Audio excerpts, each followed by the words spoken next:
Grabe talaga ang pagsuporta ng kapamilya actor na si Jericho Rosales sa kanyang rumored girlfriend na si Janine Gutierrez. Ipapalabas na dito sa Pilipinas bukas, January 29, ang pelikula na kinabibilangan ni Janine na may title na Phantosmia. Makikita sa IG story ni Janine ang schedule ng movie at kung saan cinema ito mapapanood. Nirepost naman ito ng kanyang rumored boyfriend sa IG story din. Nagpapakita lamang ito ng todong suporta para sa aktres na simpleng paraan nito upang mag-promote ng pelikula ng rumored girlfriend. Simple pero nakakakilig ang ginawa ni Jericho para kay Janine na sigurado namang appreciated ng aktres.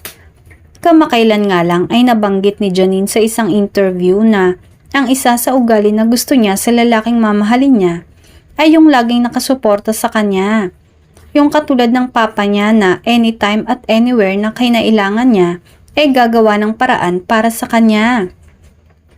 Samantala, hindi na nga kaila ang relasyong meron gina Jericho at Janine at pinaghahandaan na din nila ang pag-announce nito sa publiko.